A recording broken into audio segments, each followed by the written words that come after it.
I got so much motherfucking design on right now. Break it down, bring it back, make it clap. I got 3 old thoughts, new block, where that thing. Bitches on my line, and you know they come strapped, hold up. Saya Nindi Widya Natasha akan menjelaskan pada penyakit endometriosis. Endometriosis adalah kondisi ketika endometrium tumbuh di luar dinding rahim. Pada kondisi ini, endometrium dapat tumbuh di indung telur atau ovarium, lapisan dalam perut atau peritoneum, usus, vagina, atau saluran kemih. Endometrium adalah jaringan yang melapisi dinding rahim. Sebelum menstruasi, endometrium akan menebal untuk menjadi tempat menempelnya sel-sel telur yang telah dibuahi. Bila sel telur tidak dibuahi, endometrium akan luruh, kemudian keluar dari tubuh sebagai darah menstruasi.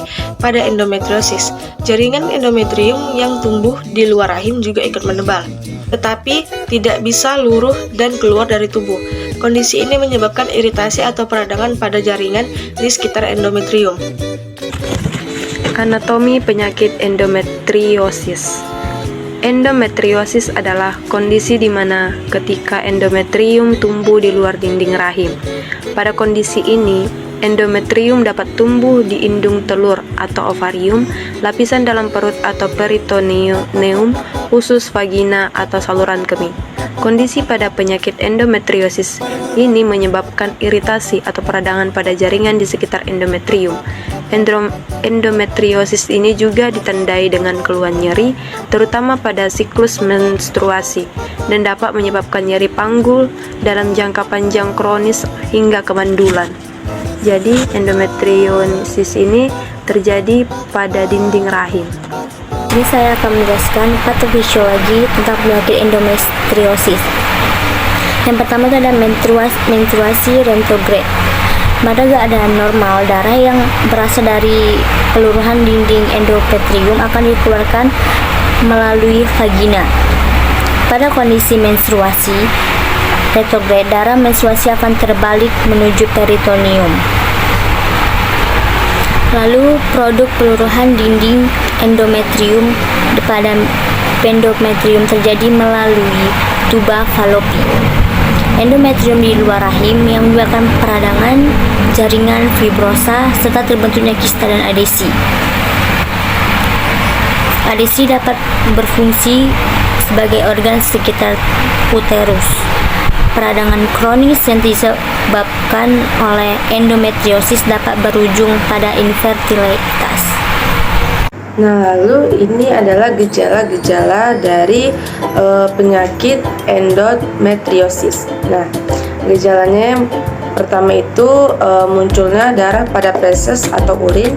Nah, lalu yang kedua perut terasa kembung, dan yang ketiga ada volume darah yang berlebihan saat menstruasi, dan keempat mengalami pendarahan di luar siklus menstruasi. Lalu yang kelima ada konstipasi.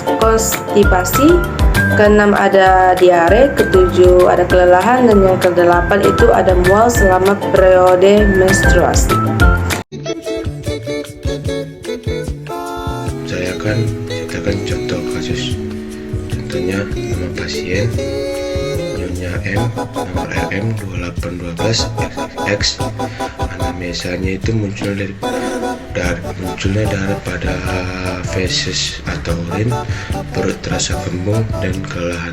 Diagnosanya endometriosis N8.9.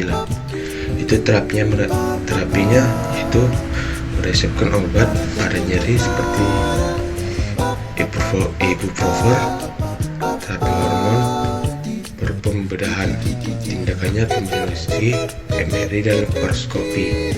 Kodenya SCD-10 N8.0 endometriosis dan SCD-9 8.78. Langkah-langkah pengkodean pada penyakit endometriosis, yaitu yang pertama, cari liter E pada ICD-10 volume 3 dan ditemukan endometriotis dengan kode N80.9 pada halaman 256. Lalu untuk memastikan kode tersebut, buka ICD-10 volume 1. Lalu dengan kode N80.9 yaitu endometriosis unspecified pada halaman 632. Kemudian untuk menentukan kode tindakan, buka ICD-9-CM dan cari lead term E.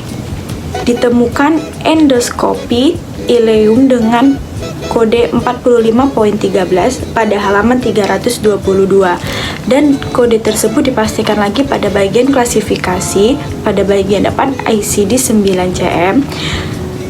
Kode 45.13 yaitu Order Endoscopy of Small Intestine pada halaman 124.